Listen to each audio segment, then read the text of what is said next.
Coming up on TekThing, Dell Visor, we got a review. Is a Windows mixed reality headset as good as an Oculus Rift or an HTC Vive?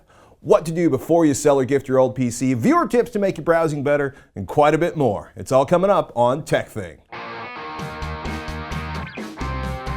Thank you, patrons. Without your support via patreon.com/TekThing, Shannon and I wouldn't be able to make the show for you each and every week. Join the crew that makes TekThing possible at patreon.com/TekThing. Thank you.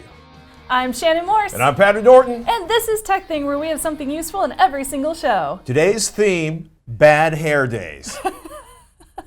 And VR. Cheap VR. VR. Oh my goodness. So I feel like I need to take this off because it's I can't read anything. So it's very difficult to look at the camera through even a, well, I digress. I'm wearing a hat because I didn't get to my barber's on time last night. Oh. And then the hipster barber in San Francisco that's supposed to be open till 10, right, actually open till 9. Oh. I'm not going to let you see my hair today.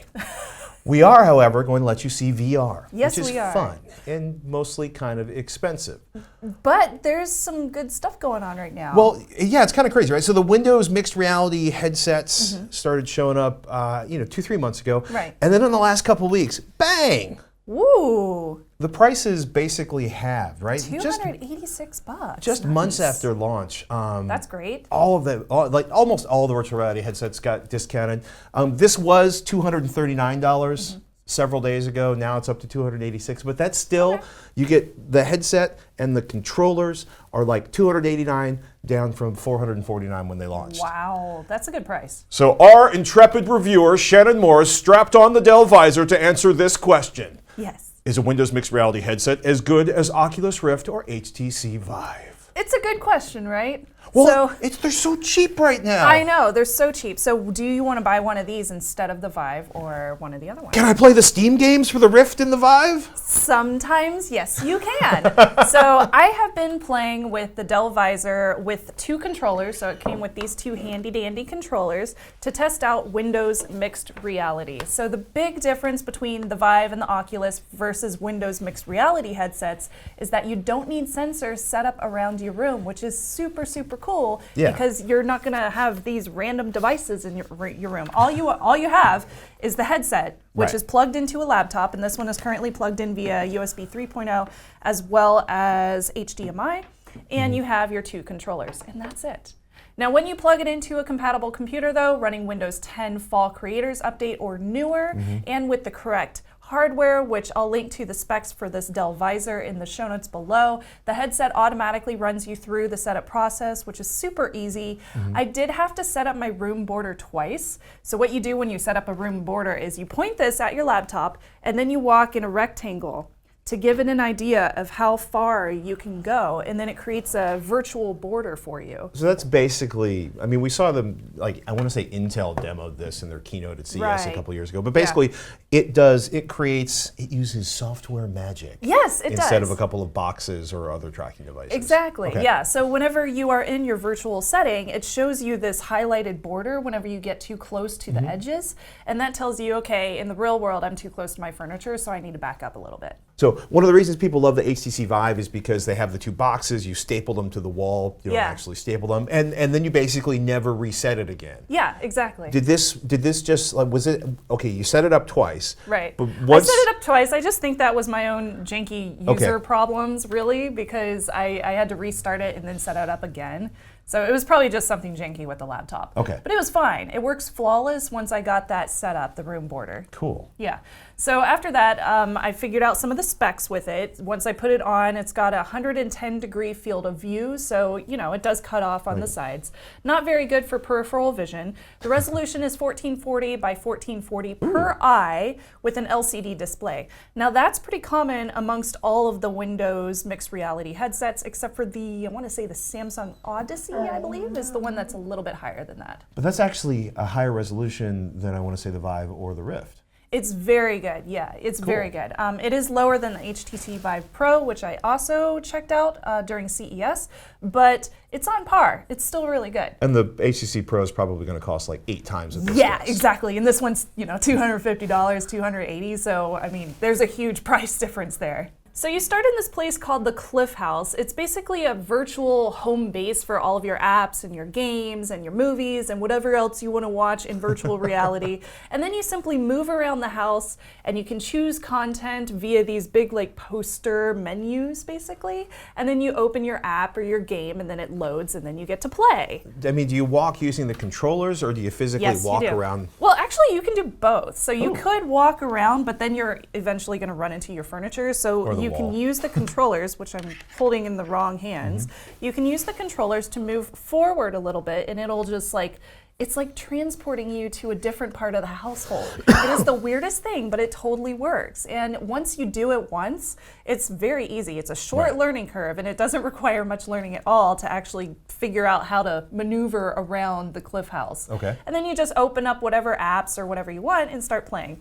Now, content is extremely limited right now. There is not a lot to choose from in Windows Mixed Reality. Steam VR support is available, but even then, there's not a lot of games to play either that also support Windows Mixed Reality headsets. So I thought there was like a plugin that would let you play almost any Steam game on Windows Mixed Reality. I wouldn't say almost any. There are a lot of VR games in Steam that that aren't compatible with Windows Mixed Reality. It's the weirdest thing. Like they will work with the HTC Vive or the Oculus, but they don't support Windows Mixed Reality headsets. Bummer. So if there's a specific game that you want to play and you're thinking about buying one of these, make sure that it's compatible before you purchase one of the Windows Mixed Reality headsets. The one that I wanted to play, Star Trek Bridge Crew, which is available on Steam and Ubisoft, that one does work, so I was able to play that one. Now, alternatively, Windows comes with several different games as well as various 360 videos. Like I was able to walk around the White House and get a tour by Barack Obama. And that was pretty cool. And we also had a little girl in the studio, and she loved it too. She thought it was the weirdest thing. I mean, I understand that there will be professional tools for this, but mostly I want a steady supply of VR games. There are some educational tools currently, and I can imagine like medical would get use out of this, or if you're an architect, you could probably get a lot of use out of this. Like the Cliff House, you can decorate your Cliff House. And I was imagining if you're an architect and you had some kind of software available through Windows Mixed Reality, you could totally use that to like design a space. Well, I mean, the other thing is that I bet a lot of architects will put on the Cliff House and start laughing because professional architects I mean, they pay incredible amounts of money to create these photorealistic experiences for their clients. Oh yeah, so true. Oh my goodness. But okay, so not a lot of games. Right. You got to be careful with Steam support. Yes. How about, I mean, in terms of the actual quality of the headset, how was it compared to your experiences with the Vive and the Rift? So, yeah, because so far my experiences have just been with Rift and the Vive, and now the Vive Pro. So far all I've had is like those gaming experiences. I've never experienced Windows Mixed Reality, so it was it was very different, but some of the compatibility was nice in that, you know, I could compare playing Star Trek Bridge Crew with the Oculus. So I can definitely tell a huge difference between the Vive Pro resolution and the ones that have 1440 by 1440 displays like this one, but it's just when I'm like reading text that is far away on the display. Got it. So if I'm reading a menu in Star Trek Bridge Crew, I can see a difference. I can still see everything legibly in here, but it's so much more clearer in the HTC Vive Pro. Okay, so basically, if you have the bleeding edge next generation headset from HTC Vive, you're going to notice a difference. Yeah. But compared to the current Rift and Vive? Compared to the current Rift and Vive, they look exactly the same. Cool. Yeah, there's like no noticeable difference, which is really, really nice. Comfort, though, is key for me. And the Visor, I would say, is full of comfort for short-term use. It's not too heavy, which is great. It's very, very lightweight because it doesn't have like a headset on either side or anything like that. It's just the front, which is awesome. And it's not too tight. However, if you're playing this for like 2 hours, like I was with Bridge Crew, you do notice some comfort issues on the front with the visor. And I think that's because they don't have a headband that goes over it to, you know, keep it steady on your head. So you have to tighten it to make sure that it doesn't like fall down. Yeah. Oh, that's your. I was also giggling because that's the headphone jack. Yes, so. that's the headphone jack. So you can put in any headphones. Like I was just using a couple of Bose headsets, and I used in-ear ones as opposed to over-the-head ones. I thought that would be easier, and that way it wouldn't like squeeze the two headbands on the headset tighter onto my ears. If that makes any sense. No, I remember having hair and having issues with Yes. primitive devices like this. But It's now a that I have thing. no hair, it's not a big problem. Doesn't pull my hair, Okay. doesn't hurt with glasses on. I was able to stick my glasses on underneath that like you saw at the beginning of this video. That's huge Yes. for glasses wearers. That is huge. And this is a teeny tiny feature, but it makes all the difference. You can flip up the visor screen, which I haven't seen on any other ones. Maybe there is one that I haven't tried yet, but I love the fact that you can do that on this one. So all I have to do is wear it on my head, and then if somebody if I need to answer the door or something, I could just flip it up. That's so cool. Although that would be very weird, answering the door with this thing on my head. But you can totally do it. So, limited content. It shows me that VR and Windows mixed reality is still, I would say, premature. It's slowly growing, though. We keep on seeing more. Like, you can play Minecraft on this thing, on Windows mixed reality. You can play Star Trek Bridge Crew. You can watch a whole bunch of 360 videos. So, entertainment-wise, it's growing. It's growing slowly, but 2018, I feel like, is a year that we're going to see a lot more content for it. It's funny. It seems like maybe they cut the prices, they get more of these out there. Maybe Yeah. Microsoft spreads some money around to developers to make more Exactly. applications compatible. Well, how about the Dell Visor itself for like $260 or $290? I would say it's worth it. Absolutely. Like if you want to get this strictly to play like a few games and strictly to watch entertainment, awesome. There isn't a whole lot other than entertainment apps available at this time, but since it's growing, it's not a big investment. To get into virtual reality, this is a really great way to get your foot in the door. As long as you have a compatible GPU. That's right, and we'll put those specs below again. And we'll talk about GPUs later in the show. Let me know if you have any questions about virtual reality. It's something that I'm very excited about, and I've been testing out multiple different headsets. So if you have any questions, let me know at Snubs, at TekThing, or ask@tekthing.com. Ask@tekthing.com is the place to ask questions or to share a tip with us so we can share it with the whole TekThing crew, which brings us to RP, who emailed about DuckDuckGo's new Privacy Essentials extension and app. DuckDuckGo, he writes, spreads their wings. Privacy simplified. Well, I guess users will have to see about that. Ooh. So if you don't know the name, DuckDuckGo prides itself as the search engine that doesn't track you. It's DuckDuckGo.com. It's a search engine. It doesn't track you. They don't store your personal information. They don't follow you around with ads. They don't track you in and out of browsing private mode. Basically, Yeah. it's They it's a search value engine. your privacy. And I've actually done a couple of reviews on DuckDuckGo myself and tested out these privacy features. They are indeed very private. So I was really happy to see that. And it's a search engine. Yeah. It's probably better than Bing. It's probably not as good as Google. But the thing we're here to talk about is the privacy extension, which is actually this little guy right up here. Cool. And if you click on that, it gives you a privacy grade for the website you're on. And I should also point out really quickly, when you put this into DuckDuckGo, or when you install the DuckDuckGo extension on your browser, it automatically changes your browser to the search engine to DuckDuckGo. Oh, that's awesome. Yeah, and but if you basically have to manually disable it and change it back to Google if you want to. But it was interesting for me to go to a bunch of websites and look. Amazon.com gets a D because they have network trackers, they have bad privacy practices, and if I click on the link, it may sell your data in merger, tracks you on websites, targeted third-party advertising. Oh yeah, no surprise there. Forced encryption, which is good. DuckDuckGo blocked 2 tracker networks. And it was fun. Like I went to the Chive, and Chive got a C, but it was enhanced from a D to a C because they were able to block the 14 tracker networks, I guess, on there. But if you look at that, right, there it is. The privacy grade for the website is a D, but once they, blocked the tracker networks, and point out to you that they don't know what their privacy practices are, they upgraded it to a C. Just for fun, Google gets like a D because they have bad privacy practices, because they fingerprint your device, they track you on other websites. It's kind of a learning experience. Like Talking Points Memo is a news website. This was enhanced from a D to a B because they blocked Wow. all the tracker networks. So some of the other things the DuckDuckGo extension will do, it'll turn on encrypted HTTPS versions of a website if it isn't on automatically, which is awesome. And if you really want a privacy nerd out, they've apparently partnered with Terms of Service Didn't Read, or TSODR. That's awesome.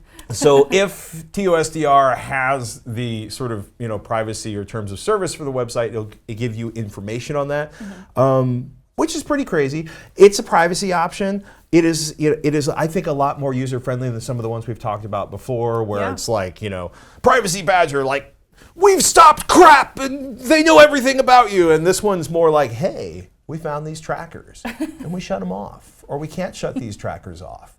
And we're going to, the grading the website, like, I'm going to run it for a few months and see if I can stand to give up Google search. I mean, that's the problem, is like the core of making this work, I think, is getting people to stop using Google search, which is good for the DuckDuckGo brand because it's their primary product. I had to train myself to start using the Brave browser on my mobile device, and I had to change a crap load of settings so that whenever I click on links and apps, it automatically opened Brave instead of Chrome. So it is kind of a learning curve for people whenever you want to develop more privacy for yourself online. One thing I will say, food for thought, Google's settings make it very, very hard to change the search browser, the search option that you have whenever you open a Chrome browser. So having DuckDuckGo automatically change that for you is so useful. It's awesome. I love that they do that.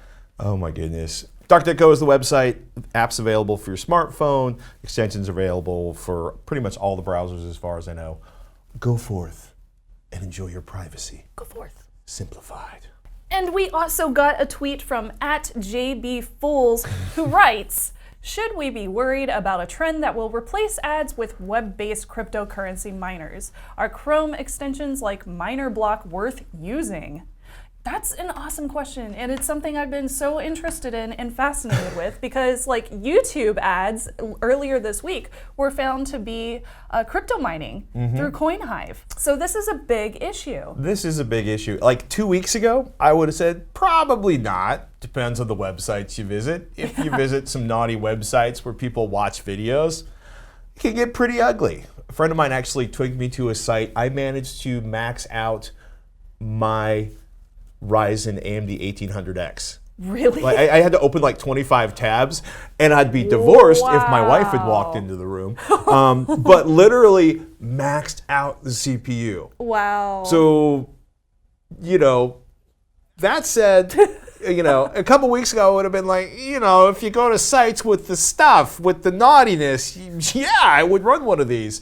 But and a couple weeks ago I would have said most sites don't have them, but they're now showing up on YouTube. And one of the weird things that happens is companies will buy advertising and send that through, and websites that should have relatively clean and not weird-ass cryptocurrency mining stuff will suddenly show up in your computer despite the fact that you're on a safe and normal website. Yeah. It's becoming more and more of an issue. Yeah, and I think it's going to get worse before it gets better. I mean, it will... with Bitcoin at 20K and Ethereum mining out of control, I think it was worse. But still, if you can use 1 billion people's machines to mine, I think it's going to be out of control even as Bitcoin, drops or raises in price. Right. So again, 2 weeks ago, I would have said if you're into belt and suspenders, being proactive, like I'm going to protect my system totally after I install my DuckDuckGo and all the other stuff, I'd say go for it. And now I'd say, get yourself over to the extension for MinerBlock is one of them. MinerBlock. So what MinerBlock does, right, it does blacklisting of websites, and then it detects potential mining behavior inside Lotus scripts and kills them immediately. Because essentially scripts run, and they usually go to CoinHive. And what's cool about this one and some of the other ones... Is it open source? It is. All of the source is available up on GitHub, and then it's available for Chrome, for Firefox, for Opera. And I love the fact that the source is up on GitHub, and I'll tell you about why that is in a second. There's also NoCoin, which is also available for Chrome and Firefox and Opera. The source for that is also available on GitHub. Cool. Yay, GitHub! Yay, open source. And the reason I bring up that it's nice to see the code up on open source is if you start looking for mining blocking extensions, you get a lot of results. And because people suck, there have been fake malicious minor block extensions. Make sure you download the right extension or extensions, whether it's NoCoin or minor block. And hopefully I don't screw those up in the show notes. But literally, like, you know, this fake extension was playing videos in the background, which is a classic sort of fundraising thing. There's a lot of nefarious stuff that goes on, and sort of the more nefarious a website is, the more likely they are to do stuff like this, whether it's, you know, coin hive mining or running 24/7 YouTube, like basically like creating a hidden, you know, browser or one that, like, you'll see a little corner of a browser window in the corner. And it'll sit through and basically cycle YouTube ads because people are cheating on their YouTube numbers by hiring distributed websites to run ads that do, it's, you know what, run everything. Run minor block or run NoCoin, and just make sure you download the right one. And if your PC's performance goes down after you load an extension, just yank that extension back out. Well, you know, it's if you don't know how to do it, like Control-Shift-Escape will bring up the task manager and go into more details and go into performance. And, you know, there'll be things like opening up a browser window that'll max out your CPU because, you know, Windows is weird. But if this is running at like 80% and you've got 10 browser windows open and nothing else, you're probably mining for someone. I just want to say that. You know, worth keeping track of. One last thought before I go. I've been doing that entire last segment on crypto mining blocking was brought to you on Firefox Quantum, which sounds like an ad. Not a sponsor. Not a sponsor. Yeah, let me make that clear. Like, you know, I kept Firefox on my machine because there's a bunch of stuff it does, like the way it parses out RSS feeds are incredibly useful, but I avoided it like the plague because it was a resource sucking hole. Do you feel that way now? No! If you, like me, gave up on Firefox, and it's really neat when a company's like, our crap's not working, we're gonna fix it. And so Firefox Quantum came out in November, and I've been playing around with it for a few weeks. Cool. It is really good. If you gave up on Firefox because the performance sucked or because it sucked down the performance of your computer, I really think Mozilla fixed it. Give it a shot. You might switch from Chrome even. That's awesome. Yeah, Now I'm gonna try it too. Way to go, Mozilla. Good job, Mozilla. The new Firefox is awesome. If you have a tip that you want to share with the TekThing crew, make sure to email us. It's ask@tekthing.com, or you can tweet at TekThing. We love your questions. They always tell us what you want to see on the show, so we really appreciate it. There's tens of thousands of you, and you know things we don't. Yeah. Share the knowledge. Share your expertise. We love to read it. To be a part of the crew that makes TekThing possible, please contribute to the show at patreon.com/TekThing. You fund the show, and you get access to patron-only content. And if you're already a patron, thank you for your patronage. You make TekThing possible. So you're getting rid of an old machine. You're giving an old machine to your mom, your sister, your friend, your neighbor. You're donating it. You're upgrading. You get a new upgrade machine at work. Yeah. Do you get that panicked feeling that you're forgetting something?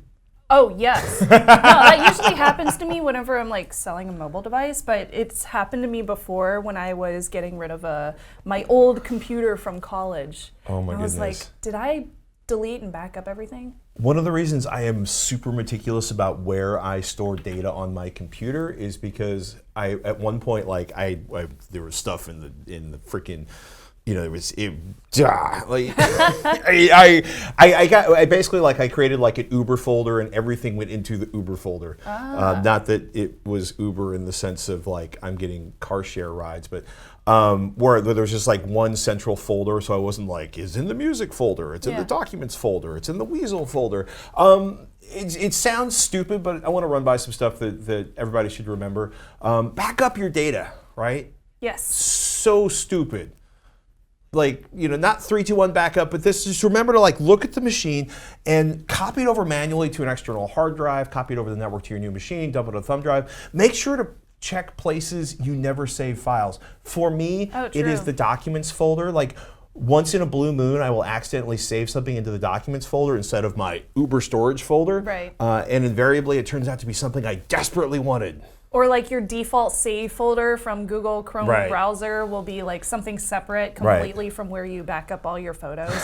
So yeah, it's really important to check those. The iTunes backup, like the Your encrypted desktop. iTunes backup of your phone. Yes. The desktop. Stuff that you're going to be really pissed about. Speaking from experience here. Oh my goodness, so much experience. Let us help you avoid the pain that we have suffered. One way to do it, it's actually really easy and ongoing, is to back up using file history, which is inside of Windows. And you can basically add a drive, and every hour it will back that up to an external drive. If you're feeling super paranoid, and I can understand why you would, you could just do an entire bit copy. Clone your drive. Macrium Reflect 7 is really good, easiest to do, backup free. Clonezilla. If you don't, this sounds so silly, but like one of the worst things I ever did is I upgraded a laptop at work, and I forgot to back up all of my favorites in my browser. Oh no! So I lost you lost 2 all years. those? If you don't sync your bookmarks between machines, or have like a third-party app, or have it backed up inside of Chrome or whatever, make sure to export your browser bookmarks and do them for all your browsers.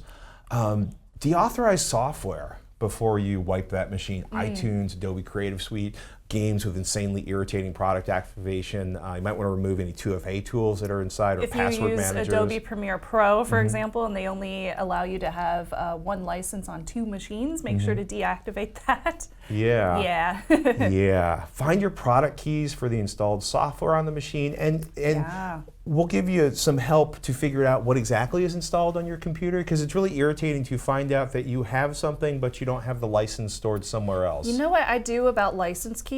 I save those in my LastPass directory as a secure note, and then I just have everything 2-factor auth so that like it's extremely secure, nobody else can access it. That's pretty awesome. But then I have them all backed up in case I ever lose them. I do the same thing. I'm not going to tell you it's not LastPass, but I also save a encrypted authenticated backup of my backup codes for 2-factor authentication for like Google Authenticator and stuff like that. So yeah, back up those codes. They're on a post-it on her monitor. Yeah, there you go. It's totally on a post-it. I'm kidding.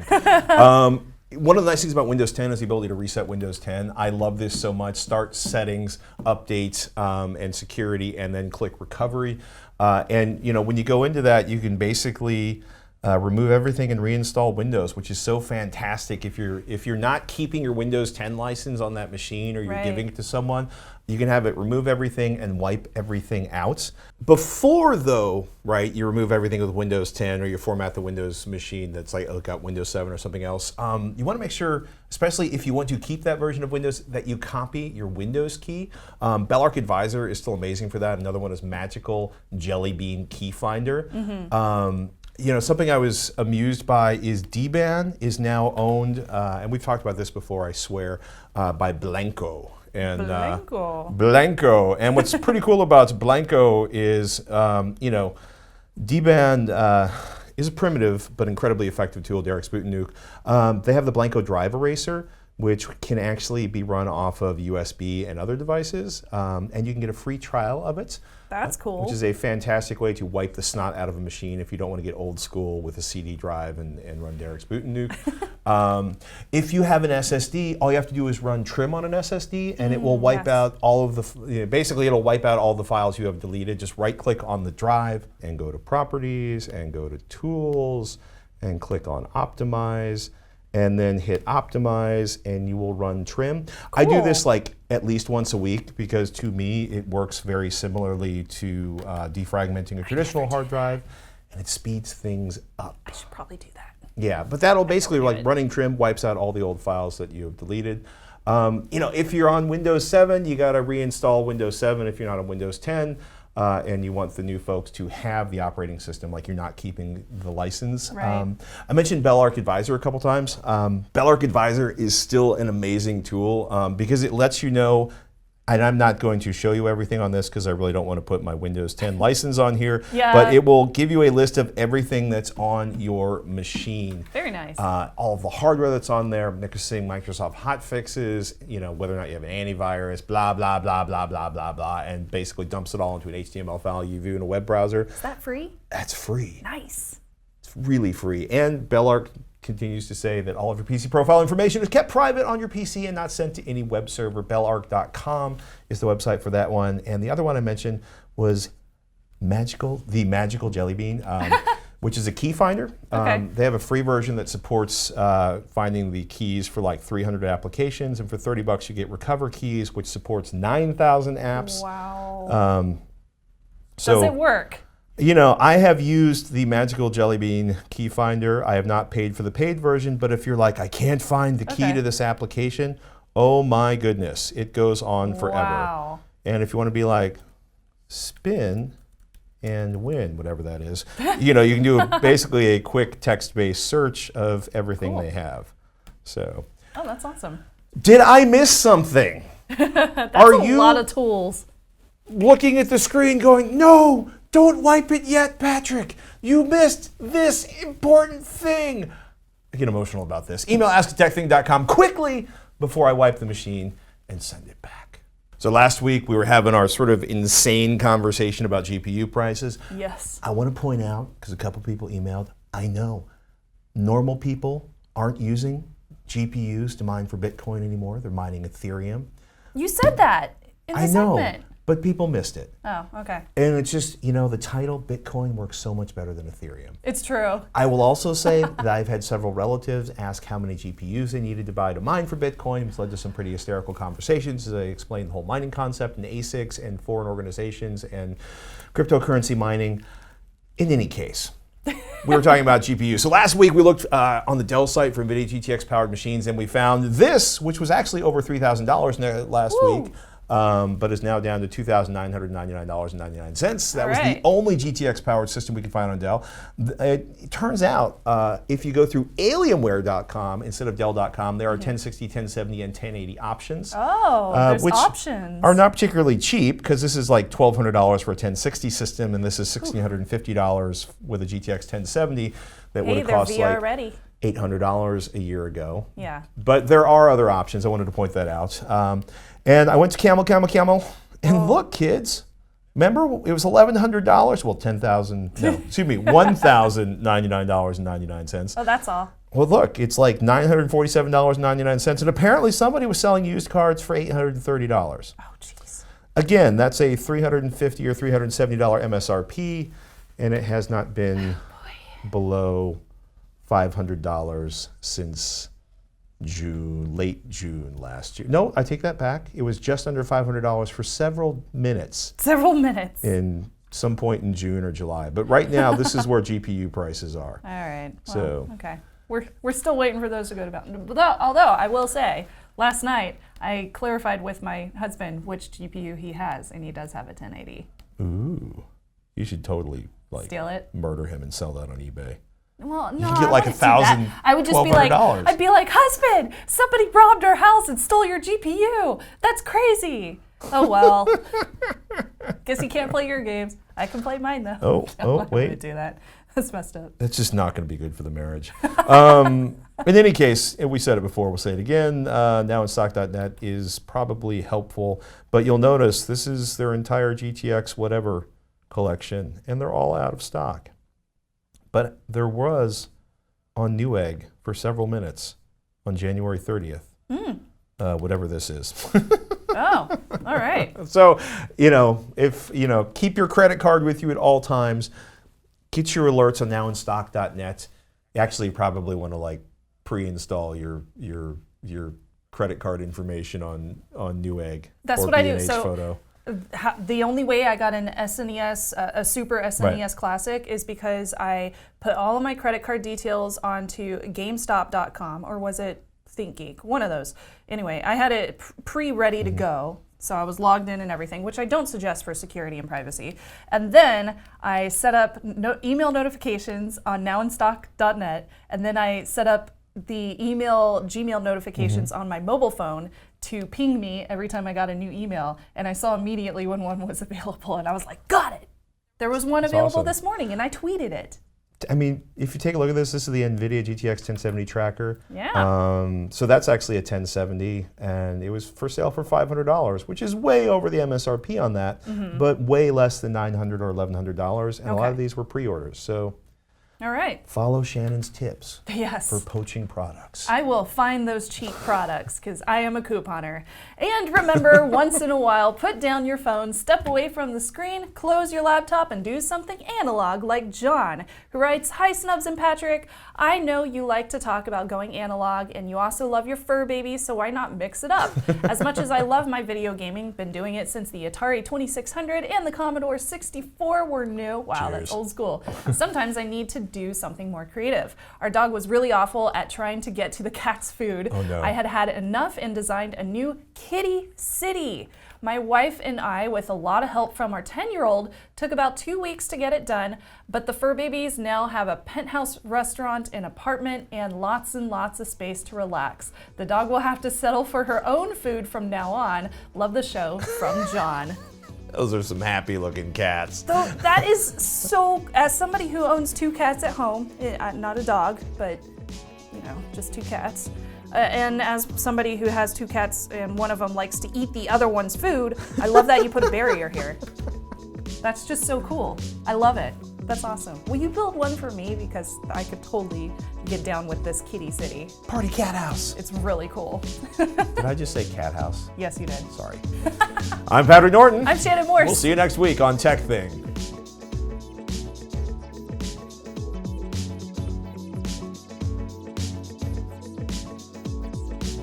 Yeah, Starbuck, one of my cats, she's like 15 to 17 pounds, somewhere in that neighborhood. She will butt Luna over. Luna's the little teeny tiny cat. She will butt Luna over and then eat Luna's food. And Luna just is like, "Oh, okay, I guess I'm done now." And she just walks away. And I'm just like, "Starbuck, you have enough food for yourself." Gotta Like, give I Luna a feed them. taser. Oh man. Little kitty taser. My Luna looks kind of like this Luna right here. Right here. That's Luna. So cool. I want to get a little white cat named You need him like or hand this. tooled boots. Your Sailor Moon right? hand tooled cowboy Well, I have boots some. to go I with have your some Sailor boots Moon. from Texas that I can wear with this shirt. Nice. These holy country fried chicken. Sorry, now I'm like thinking about country Chicken? chicken fried steak. I made fried okra over the weekend and it was amazing.